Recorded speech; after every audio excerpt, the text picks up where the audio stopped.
Bismillah, Assalamualaikum warahmatullahi wabarakatuh. Baik, kita lanjutkan kembali untuk pembacaan daripada buku 60 Sirah Sahabat Rasulullah Sallallahu Alaihi Wasallam. Penulisnya yaitu Khalid Muhammad Khalid. Pada kesempatan ini kita masuk ke bagian yang kedua ya, sahabat yang kedua yaitu sahabat Salman Al-Farisi. Salman Al-Farisi yang memiliki julukan yaitu pencari kebenaran. Kita mulai, bismillahirrahmanirrahim. Sahabat Rasulullah untuk bagian kedua di buku 60 Sirah Sahabat Rasulullah SAW yaitu Salman Al-Farisi. Pahlawan kita kali ini datang dari negeri Persia. Dan dari Persia pulalah Islam mendapat penganut yang banyak jumlahnya. Dari mereka muncul tokoh-tokoh tanpa tanding dari sisi keimanan, keilmuan, dan keduniaan. Merupakan satu keistimewaan dan kebesaran Islam, di mana setiap kali Islam memasuki suatu negeri, maka dengan keajaiban luar biasa, banyak keahlian, kemampuan, dan bakat tersalurkan dengan baik. Dari penduduk muslim negeri itu bermunculan para filosof, dokter, ulama fikih, ahli falak, peneliti, dan ahli ilmu pasti. Mereka muncul dari berbagai sudut negeri. Hingga abad-abad pertama Hijriyah dipenuhi tokoh-tokoh luar biasa di segala bidang keilmuan dan keahlian. Mereka berasal dari berbagai suku bangsa, namun dari agama yang sama, Islam. Kemajuan Islam ini sejak awal telah dikabarkan oleh Rasulullah, atau lebih tepatnya telah dijanjikan oleh Allah yang Maha Besar dan Maha Mengetahui. Pada suatu hari, roda waktu diputar lebih cepat di hadapan beliau. Dengan mata kepala sendiri, beliau melihat panji-panji Islam berkibar di berbagai kota dan istana para raja. Salman Al-Farisi turut menyaksikan kejadian itu. Karena ia terlibat dalam kejadian itu, yaitu saat Perang Khandaq. Pada tahun ke-5 Hijriyah, rombongan pemuka Yahudi Madinah pergi ke Mekah, menghasut orang-orang musyrik dan para musuh Islam untuk bersekutu menyerang dan menghabisi agama baru ini. Siasat perang pun diatur. Pasukan Quraisy dan Ghatafan, pinggiran kota Madinah, menyerang dari luar. Sementara Bani Khuraidah, Yahudi, menyerang dari dalam, tepat di arah belakang barisan pasukan Islam. Sehingga pasukan Islam terjepit dari dua arah dan bisa dihancurkan dengan leluasa. Ketika tiba saatnya, kaum muslimin Madinah dikejutkan oleh pasukan musuh yang berjumlah besar dengan persenjataan lengkap sedang bergerak ke arah Madinah. Kaum muslimin panik dan hampir kehilangan akal sehat mereka. Al-Quran menggambarkan, ketika mereka datang kepada kalian dari atas dan dari bawah kalian, ketika penglihatan kalian tidak terpusat, ketika hati kalian menyesak sampai ke tenggorokan, dan kalian menyangka kepada Allah dengan bermacam-macam prasangka. Al-Ahzab ayat 10. Al-Ahzab ayat 10 ya. 24.000 orang tentara di bawah pimpinan Abu Sufyan dan Uyainah bin Hisn bergerak ke arah Madinah. Tujuan mereka hanya satu, menghabisi Muhammad, para pengikutnya, dan agama Islam. Pasukan ini tidak hanya terdiri dari orang-orang Quraisy, tetapi juga dari kabilah-kabilah yang menganggap Islam sebagai lawan yang membahayakan mereka. Penyerangan ini adalah upaya terakhir dan menentukan dari para musuh Islam dengan segala komponennya.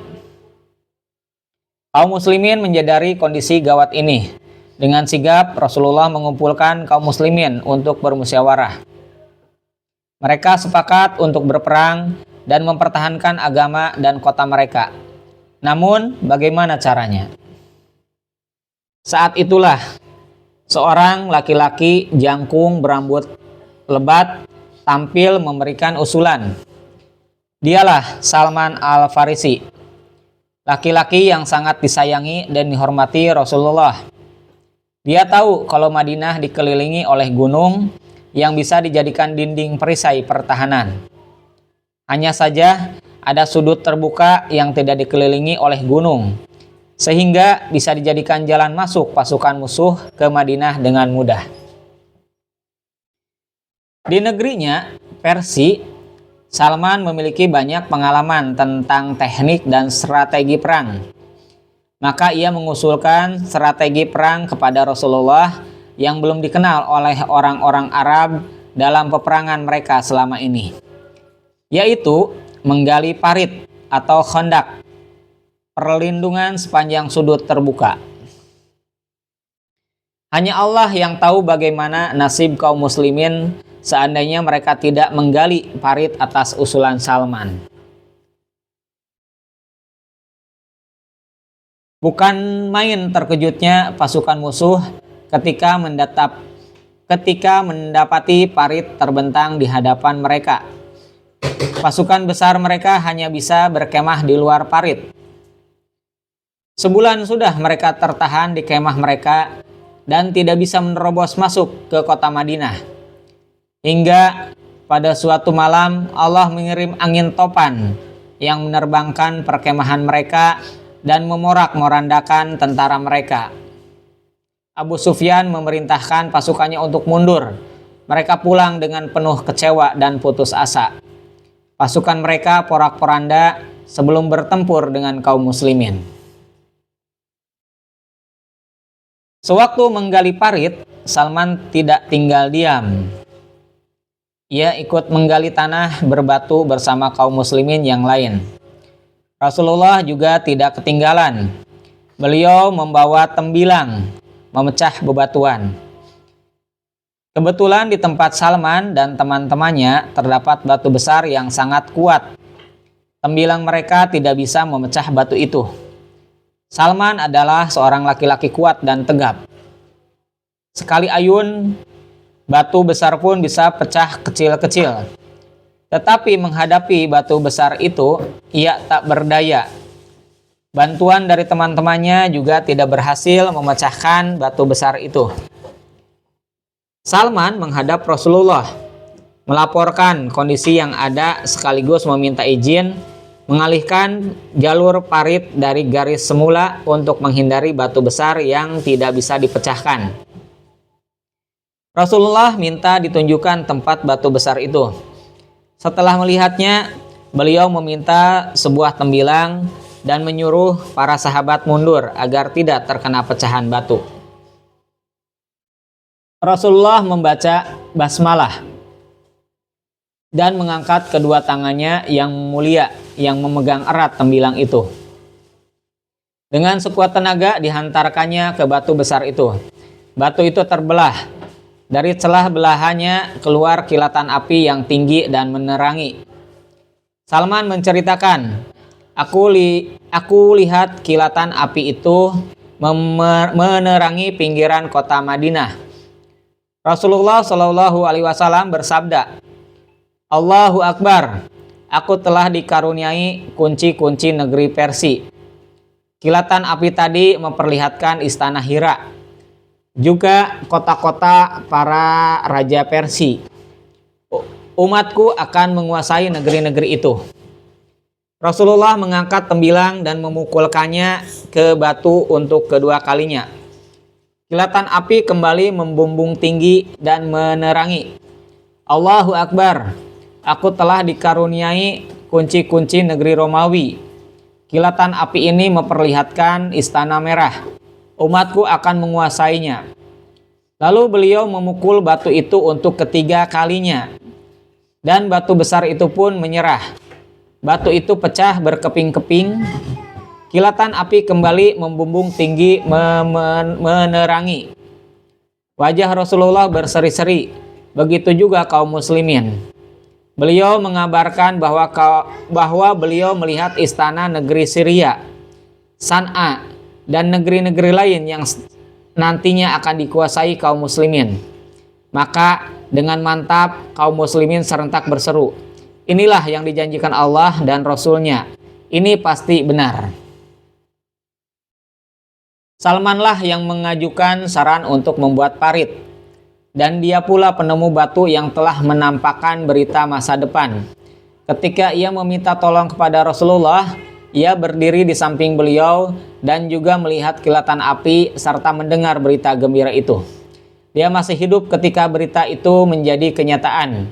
Dia melihat, bahkan mengalaminya sendiri. Ia melihat kota-kota Persia dan Romawi. Ia melihat istana San'a, Suriah, Mesir, dan Irak. Ia menyaksikan seluruh permukaan bumi seakan berguncang keras oleh seruan mempesona penuh berkah yang berkumandang dari puncak menara di setiap pelosok, memancarkan sinar hidayah dan kebaikan. Lihatlah, sekarang dia sedang duduk di bawah pohon rindang di depan rumahnya di kota Madain. Ia menceritakan kepada rekan-rekannya perjuangan berat yang ia alami demi mencari kebenaran. Bagaimana ia meninggalkan agama nenek moyangnya, bangsa Persia, dan memeluk agama Kristen. Setelah itu ia memeluk agama Islam. Bagaimana ia meninggalkan kekayaan berlimpah dari orang tuanya dan lebih memilih hidup dalam kemiskinan demi kebebasan pikiran dan jiwanya. Bagaimana ia sampai dijual di pasar budak dalam perjalanannya mencari kebenaran itu. Bagaimana ia berjumpa dengan Rasulullah dan beriman kepadanya. Marilah kita dekati majelisnya yang mulia dan kita dengarkan kisah menakjubkan yang ia ceritakan. Aku berasal dari wilayah Isfahan, dari desa Zi. Ayahku seorang kepala wilayah. Aku adalah orang yang paling disayanginya. Aku membuktikan diri dalam agama Majusi. Aku bertugas sebagai penjaga api peribadatan agar tetap menyala. Ayahku memiliki sebidang tanah. Suatu hari aku disuruhnya ke sana. Dalam perjalanan ke tempat tujuan, aku melewati sebuah gereja. Kudengar mereka sedang sembahyang. Maka aku masuk untuk melihat apa yang mereka lakukan. Aku kagum melihat cara mereka sembahyang. Aku berkata dalam hati, ini lebih baik dari agama Majusi yang kuanut selama ini. Baik, berhubungan sirahnya ini masih panjang. Kalau dilanjutkan terlalu panjang, jadi saya akhiri dulu sampai di sini. Nanti kita lanjutkan untuk bagian keduanya. Semoga manfaat. Kita tutup majelis ini dengan doa kafaratul majelis. Subhanakallahumma wa bihamdika asyhadu alla ilaha illa anta astaghfiruka wa atubu ilaik. Assalamualaikum warahmatullahi wabarakatuh.